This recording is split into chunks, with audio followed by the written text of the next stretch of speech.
Would you rather be stuck in a forest with a man or a bear? Bear. Man is scary.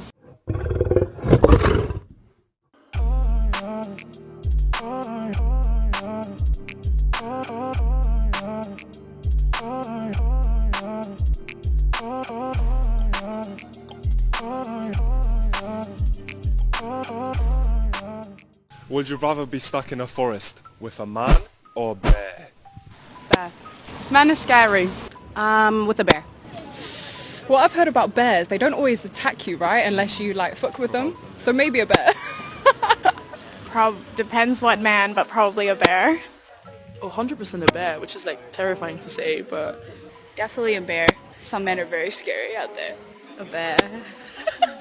I would say a man. Where do you even start with something like this? Okay. So I guess we have to jump into this. Here's my question. Before I even get to my question, let me say this. I think this is nothing more than shaming for the sake of shaming men. I think we have a portion of the population of women, maybe not even a large portion of the population of women who are staunch feminists, who are staunch misandrists, who get off on agitating the male populace with asinine points of view. So the original question was, would you rather be in the woods with a man or a bear? Now the original question didn't say anything about a violent criminal of a man or a violent rabid bear. It just said man or bear. And a lot of women, quite frankly, chose the bear. And I have to ask the question, what is any of this about? Because it makes little logical sense. And I've seen plenty of videos where they bring up stats, the incidents of bear attacks versus unalivings and things of that nature, which still is asinine because first point is, how often are you in proximity with a bear? Not often. A lot of you not even in proximity of walking around a track for exercise, so let alone being in the woods hiking or hunting to come across a bear. So let's cut the cap on that. I really want to know, why is it so easy to demonize men for the sake of demonizing men? I know a lot of you get off on the attention, the like, clicks, and views, but I really want to know, what is the point of any of this? How does it move relationships between men and women further? It doesn't. I've seen women of all walks of life, married, single, in relationships, ask their significant others or their husbands this question of, well, okay, first it was a woman in the woods with a man or a bear. Then they said, okay, let's try this to see if you could understand the threat level even better. What about a child in the woods with a man or a bear? And of course, the men are sitting there dumbfounded. They're like, of course, a man, like 90% of men are going to be safe. 90% of men are going to help. They're not going to harm the child or harm the woman. For a matter of fact, most men, if you're in the woods, most men that I know, because I come from the South, most men that I know in the woods are hunters.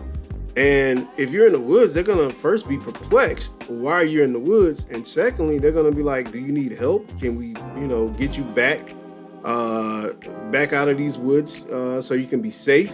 Because most men are not bad. Most men are, in fact, decent men. So I have to ask again and again and again, what is this all about? What is any of this ever about other than shaming and demonizing? There was a place overseas across the Atlantic in the 1930s, piece of land where a group of people got upset at another group of people, and they began to demonize these people in such a way that some horrific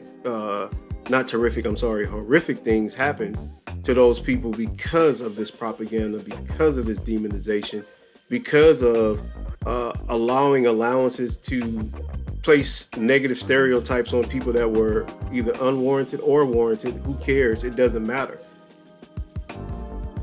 this is how you can collectively harm groups, by making them an other. And this whole bear versus man thing makes men an other. And when you make someone an other, it lends to destruction, because now you don't see the humanity in this person. You only see them as a villain. You only see them as an other that maybe is undesirable for whatever reason. So if you're going to make half of the population undesirable and another, who's going to enforce your will to, I mean, because I have to ask, what's your end game? Because if you're demonizing men to the point of or to this level, what's the end game? What's the purpose? What's the point? What are you trying to accomplish? I guess that's what I'm asking. Are you trying to somehow create laws or citations or ordinance to patrol men out of their rights some kind of way? Because I really don't, I guess I'm just a little behind the 8 ball here, because I don't really understand what the hell is this about, other than shaming. That's all I get from this is shaming. Like, you just wanted to take an opportunity to shame men, to point out once and yet again that you think most men are undesirable in whatever form, shape, or fashion. It might be because of crime. It might be because of potentiality of harm. Whatever it is, it's just misandry. That's all it is. It's just pure and utter misandry. That's all it is. It's nothing more. So y'all can keep getting online, getting on social media, going back and forth with this blatant misandry, trying to demonize men as an entire group. And I'm going to ask you, what is it going to accomplish besides pushing help away that you could normally get from men who are normal, decent men? Because if you're going to demonize men as a whole and say asinine things like, well, it's all men until it's not any. We can take that same outlook on a number of things. It's all until it's none. But if you're going to be so extreme in your ideology, you're going to be so extreme in your perspective, then there's nothing more to do than leave you alone and let you be off to the side where you need to be, and you deal with your own mental afflictions. I don't have much to say about this because I find it asinine and, quite frankly, insulting. So I'm just going to leave it there. Man, don't forget to like, comment, and subscribe. If y'all have any content that you would like me to discuss on my channel, feel free to reach out at FORTHOSEINTHECHEAPSEATS@gmail.com. Other than that, man, I'm out of here. Get it cracking in the comments. Sub if you dig on the content. If not, I appreciate all your engagement and support. 2 fingers. Peace. Catch you in the next one. We out.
Black Jesus.